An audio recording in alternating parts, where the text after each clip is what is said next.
दोस्तों, सत्ताएं बदलती रहती है, पीढ़ियां बदलती रहती है, जिंदगी जीने के तरीके बदलते रहते हैं। लेकिन इस बदलते दौर में कुछ बातें ऐसी होती है जो हर पीढ़ी को सुननी चाहिए, और कुछ सवाल ऐसे होते हैं जो हर समाज को खुद से पूछने चाहिए। और वो सवाल पूछना और सच बोलना यह सिर्फ अधिकार नहीं होता दोस्तों, वो हमारा कर्तव्य होता है। क्योंकि इतिहास गवाह है, जब जब समाज ने सवाल पूछना बंद किया, जब जब लोगों ने सिर्फ सब कुछ ठीक है मान लिया, तब तब देशों ने धीरे धीरे कमजोर होना शुरू किया। देश एक दिन में नहीं हारते दोस्तों, देश धीरे धीरे हारते हैं। ना कोई ब्रेकिंग न्यूज आती है, ना कोई युद्ध होता है, ना कोई क्रांति होती है।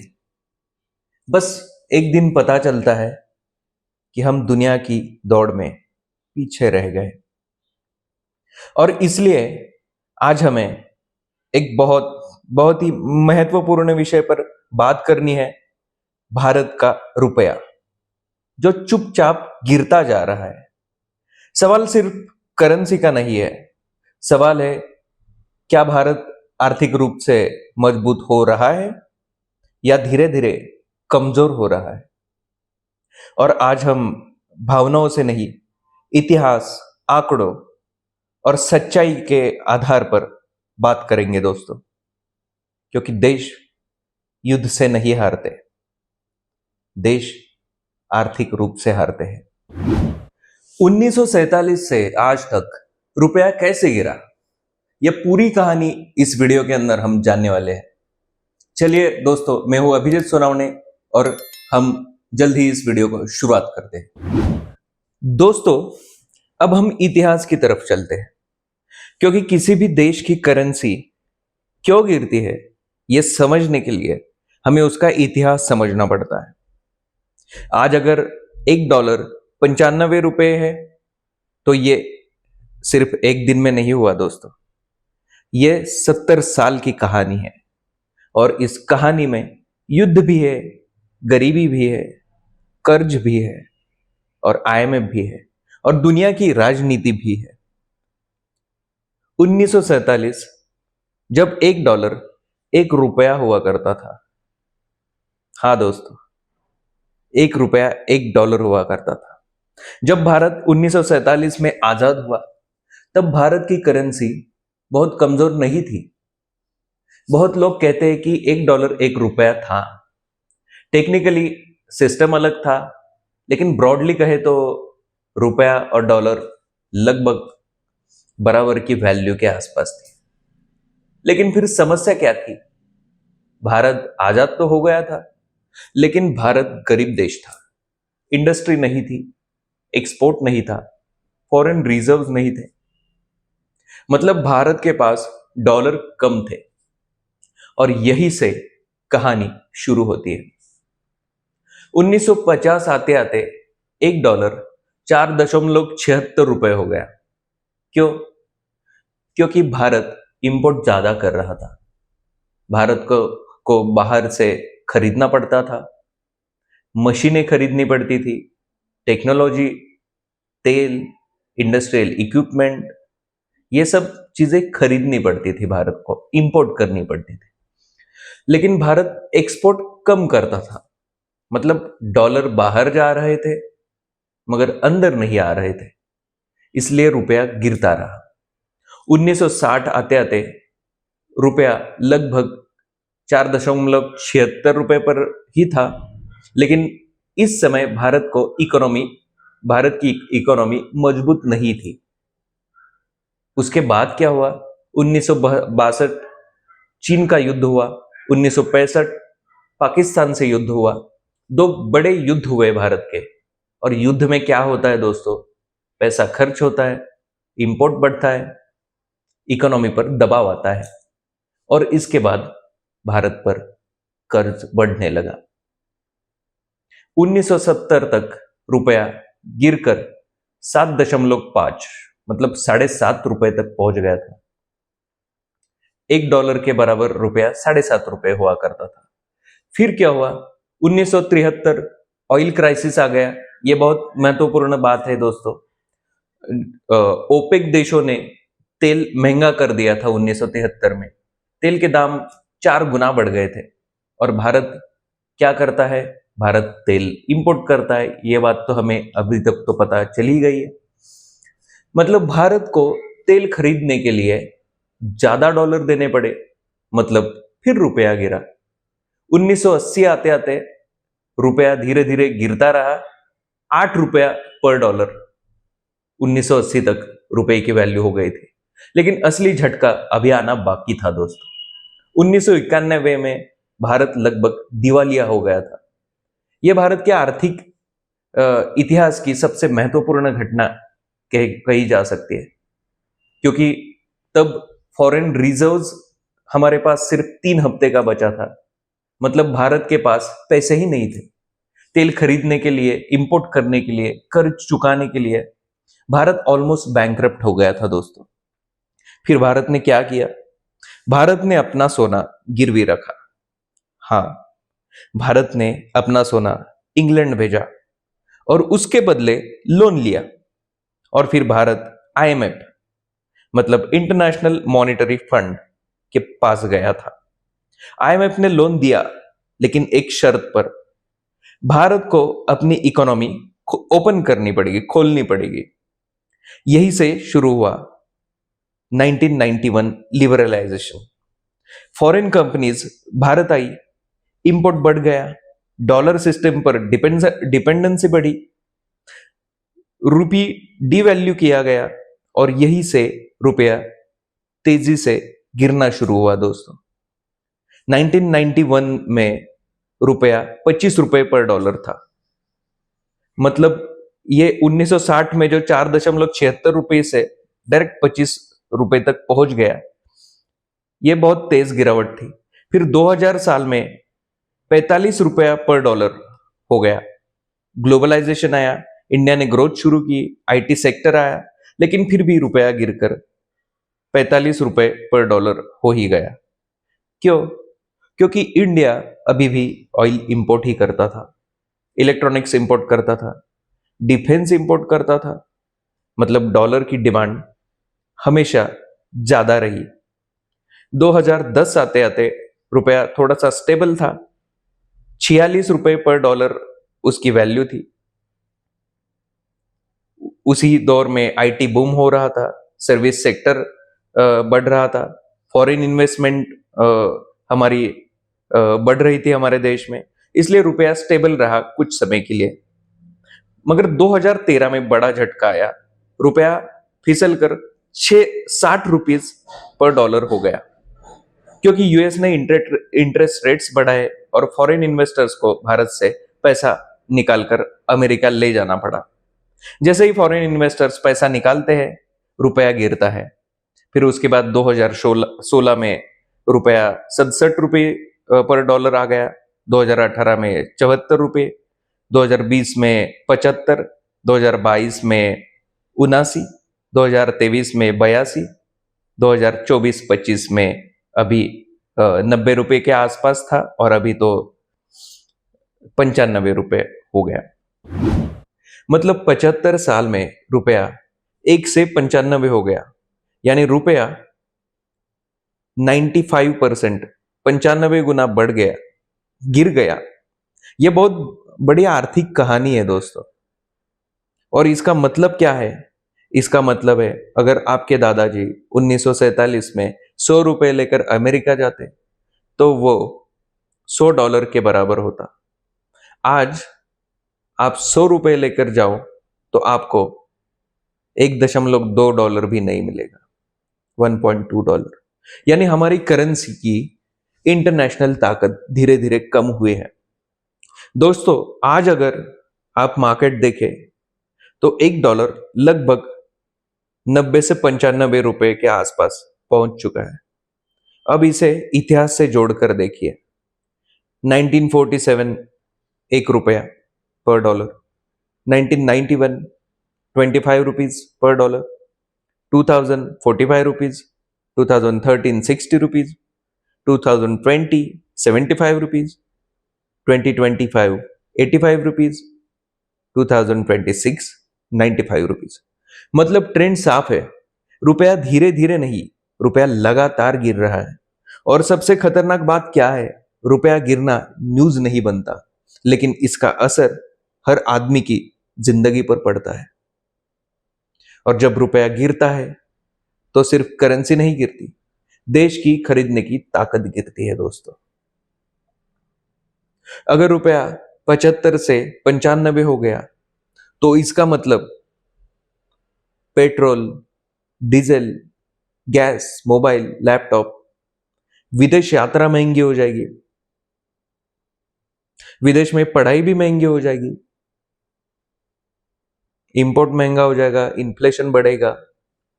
मतलब रुपया गिरता है तो मिडिल क्लास सबसे ज्यादा पिसता है। अगर रुपया ₹100 पर डॉलर हो गया पहुंच गया बात है, तो भारत की अर्थव्यवस्था पर बहुत बड़ा दबाव आ जाएगा। यह सिर्फ एक नंबर नहीं दोस्तों, ये एक साइकोलॉजिकल लेवल है। जैसे सेंसेक्स के लिए 1 लाख का आंकड़ा इंपॉर्टेंट है, वैसे ही डॉलर के लिए ₹100 बहुत बड़ा लेवल है। क्योंकि एक बार वो उससे पार पहुंच गया तो ₹100 के नीचे आना दोस्तों बहुत मुश्किल बात हो जाएगी। अब सबसे बड़ा सवाल, क्या रुपया ₹100 तक जा सकता है, जाएगा? और अगर गया तो भारत के साथ क्या होगा? अब अगले भाग में हम यही समझेंगे। दोस्तों, अगर आपको ये मेरा वीडियो पसंद आ रहा है तो वीडियो को लाइक कीजिए, मेरा चैनल सब्सक्राइब कीजिए, और चलिए हम नेक्स्ट पार्ट शुरू करते हैं। अगर डॉलर ₹100 हो गया तो भारत के साथ क्या होगा? बहुत लोगों को लगता है कि इससे कुछ खास फर्क नहीं पड़ेगा, लेकिन सच्चाई ये है कि अगर डॉलर ₹100 हो गया तो भारत की अर्थव्यवस्था पर बहुत बड़ा दबाव हो जाएगा। अब इसे आसान भाषा में समझते हैं। सबसे पहले पेट्रोल और डीजल। भारत अपनी जरूरत का लगभग 85% तेल बाहर से खरीदता है, और तेल डॉलर में खरीदा जाता है। मतलब अगर डॉलर महंगा हो जाता है तो तेल महंगा होता है, पेट्रोल महंगा, हर चीज के दाम बढ़ जाते हैं दोस्तों। अगर डॉलर ₹100 हुआ तो पेट्रोल 120 से ₹150 तक जा सकता है। और जब पेट्रोल महंगा होता है तो सिर्फ गाड़ी चलाना नहीं महंगा होता, पूरा देश महंगा हो जाता है। क्योंकि ट्रक, ट्रांसपोर्ट, सब्जी महंगी, दूध महंगा, खाना, ऑनलाइन डिलीवरी, ये सब चीजों के दाम बढ़ जाते हैं। मतलब डॉलर ₹100 पर डॉलर, मतलब इन्फ्लेशन। दूसरी इंपॉर्टेंट बात, इंपोर्टेड सामान बहुत इंपोर्टेड सामान के दाम बढ़ जाएंगे। भारत क्या क्या इंपोर्ट करता है, उसमें मोबाइल है, लैपटॉप्स है, electronics, chips, machines, solar panel, defence equipment, oil, gas. मतलब अगर डॉलर सौ रुपया ₹100 के आसपास पहुंच गया तो ये सब चीजें महंगी हो जाएगी। ये सब चीजें महंगी होने के बाद दोस्तों आपकी सैलरी वही रहेगी, लेकिन चीजें महंगी हो जाएगी, यानी आपकी रियल इनकम कम हो जाएगी। विदेश में पढ़ाई यात्रा, तीसरा मुद्दा। विदेश में पढ़ाई यात्रा अगर करनी है तो वो भी बहुत महंगी हो जाएगी। अगर कोई स्टूडेंट यूएस पढ़ने जाता है और फीस है $40,000 पर ईयर, तो डॉलर अगर ₹80 था तब 32 लाख ये अमाउंट बनती थी। अब डॉलर अगर ₹100 प्रति डॉलर बन गया तो 40 लाख तक ये खर्चा पहुंच सकता है। मतलब डॉलर बढ़ने से फीस 8 लाख बढ़ गई दोस्तों। यानी डॉलर बढ़ता है तो इंडियन मिडिल क्लास के सपने भी महंगे हो जाते हैं। अब भारत का कर्ज बढ़ जाएगा। चौथा मुद्दा, भारत पर जो कर्ज है दोस्तों वो भी बढ़ जाएगा, क्योंकि भारत जो कर्ज लेता है वो फॉरेन करेंसी में लेता है, और अगर डॉलर महंगा हो जाता है तो कर्ज भी बढ़ जाएगा। इंपोर्टेड इन्फ्लेशन प्लस डेब्ट प्रेशर, ये बहुत एक बड़ा खतरनाक कॉम्बिनेशन है दोस्तों। पांचवा मुद्दा दोस्तों, मिडिल क्लास सबसे ज्यादा पीसेगा। अब इस बात को ध्यान से सुनिए। अमीर आदमी पर इसका असर कम होता है, गरीब आदमी को सरकार सब्सिडी देती है, पर सबसे ज्यादा मार मिडिल क्लास पर पड़ती है। क्यों? क्योंकि ईएमआई वही, सैलरी वही, खर्च बढ़ गया, महंगाई बढ़ गई, मतलब मिडिल क्लास धीरे धीरे फाइनेंशियल प्रेशर में आता है। जब डॉलर 100 रुपया होता है तो सिर्फ करेंसी नहीं गिरती, मिडिल क्लास की सेविंग गिरती है और आप आम आदमी की जिंदगी महंगी हो जाती है दोस्तों। अब स्टॉक मार्केट पर क्या असर पड़ता है इसका? जब डॉलर बढ़ता है तो फॉरेन इन्वेस्टर्स पैसा निकालने लगते हैं, स्टॉक मार्केट गिरता है तो म्यूचुअल फंड्स गिरते हैं, एसआईपी गिरती है दोस्तों, रिटायरमेंट मनी गिरता है, मतलब इनडायरेक्ट असर हर इन्वेस्टर पर पड़ता है। और सबसे बड़ा खतरा, इन्फ्लेशन स्पाइरल। अगर डॉलर बढ़ता गया, पेट्रोल बढ़ेगा, ट्रांसपोर्ट बढ़ेगा, सब महंगा हो जाएगा, मगर सैलरी उतनी नहीं बढ़ेगी, लोगों लोगों की बाइंग कम हो जाएगी, मतलब इकोनॉमी स्लो हो जाएगी। इसे कहते हैं इन्फ्लेशन स्पाइरल, और ये किसी भी देश के लिए खतरनाक होता है दोस्तों। देश तब नहीं हारता जब सीमा पर युद्ध होता है, देश तब हारता है जब उसकी करेंसी कमजोर हो जाती है मित्रों। क्योंकि करेंसी कमजोर मतलब इंपोर्ट महंगा, कर्ज महंगा, मिडिल क्लास दबाव में इन्फ्लेशन की वजह से, और परिणाम स्वरूप इकोनॉमी स्लो हो जाती है। और यह सब धीरे धीरे होता है, इसकी ब्रेकिंग न्यूज नहीं आती दोस्तों। इसलिए सवाल यह नहीं है कि डॉलर 100 रुपये होगा या नहीं, सवाल यह है अगर डॉलर 100 रुपया हुआ तो क्या भारत तैयार है? और यही हमें समझना होगा दोस्तों। अब हम इस वीडियो के सबसे महत्वपूर्ण सवाल पर आते हैं। आखिर रुपया गिर क्यों रहा है? क्या सरकार की गलती है? क्या अर्थव्यवस्था कमजोर है? क्या डॉलर बहुत मजबूत है, या इसके पीछे कोई और कारण है? दोस्तों, सच्चाई यह है कि रुपया एक कारण से नहीं गिरता, रुपया 5 बड़े कारणों से गिरता है। और अगर आपको ये 5 कारण समझ आ गए तो आपको पूरी अर्थव्यवस्था समझ आ गई। कारण नंबर 1, इंपोर्ट एक्सपोर्ट का अंतर। इसे बहुत आसान भाषा में समझिए दोस्तों। भारत बाहर से क्या खरीदता है? तेल, सोना, electronics, mobile, laptop, machines, defence equipments. और भारत बाहर क्या बेचता है? Software services, pharma, textile, rice, कुछ इंजीनियरिंग गुड्स। अब समस्या क्या है? भारत खरीदता ज्यादा है और बेचता कम है, मतलब डॉलर बाहर जा रहे हैं, अंदर कम आ रहे हैं। इसे कहते हैं ट्रेड डेफिसिट। और जब किसी देश का इंपोर्ट ज्यादा और एक्सपोर्ट कम होता है तो उसकी करेंसी गिरती है। ये इकोनॉमिक्स का एक बेसिक रूल है दोस्तों। कारण नंबर 2, ऑयल इंपोर्ट। भारत अपनी जरूरत का लगभग 85% तेल इंपोर्ट करता है और तेल डॉलर में खरीदा जाता है, मतलब भारत को हर साल 100 से 150 बिलियन डॉलर सिर्फ तेल खरीदने के लिए चाहिए। अब सोचिए, भारत को हर साल इतना डॉलर चाहिए तो क्या होगा? डॉलर की डिमांड बढ़ेगी, डॉलर महंगा हो जाएगा, रुपीज सस्ता हो जाएगा, रुपया सस्ता हो जाएगा।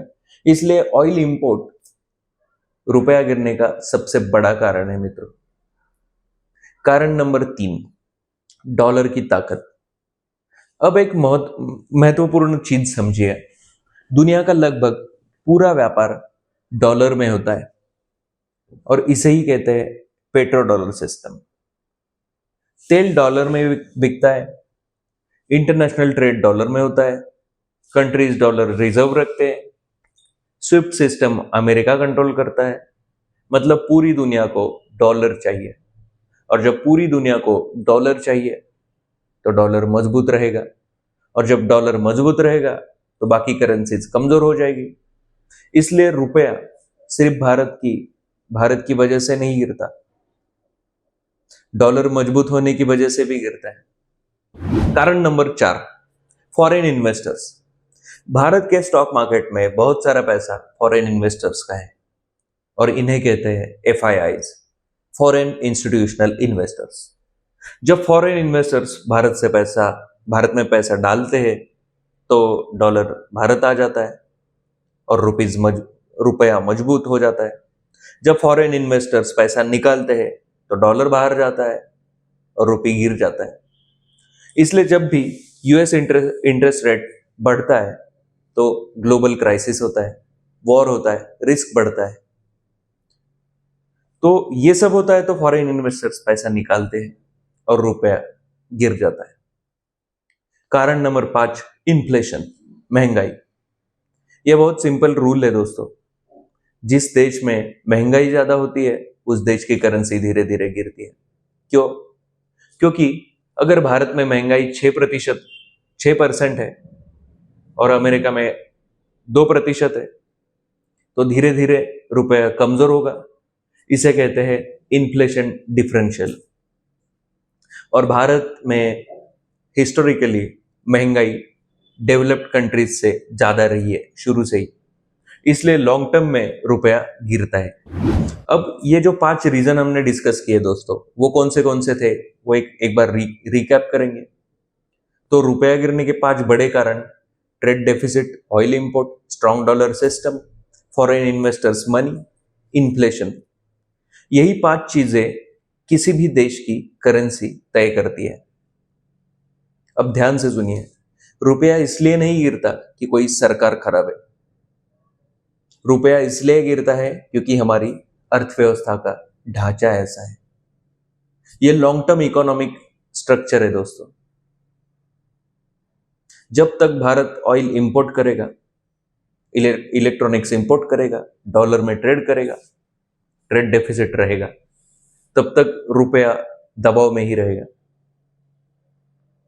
इसलिए असली सवाल यह नहीं है कि रुपया गिर रहा है या नहीं, असली सवाल यह है क्या भारत ऐसा देश बन रहा है जो दुनिया को सामान बेचे, या ऐसा देश जो दुनिया से सामान खरीदे। क्योंकि जो देश बेचता है उसकी करेंसी मजबूत होती है और जो देश खरीदता है उसकी करेंसी कमजोर होती है। अब अगला सबसे बड़ा सवाल, क्या रुपया कभी मजबूत भी हो सकता है? क्या $1 ₹50 फिर से हो सकता है, ₹50 तक? अब अगले भाग में हम यही समझेंगे, रुपया मजबूत कैसे होता है। अगर आपको मेरा ये वीडियो पसंद आ गया और आपको ऐसे वीडियोस देखना पसंद है तो मेरा चैनल सब्सक्राइब कीजिए, वीडियो को लाइक कीजिए, शेयर कीजिए, और मिलते हैं अगले वीडियो में। तब तक जय हिंद।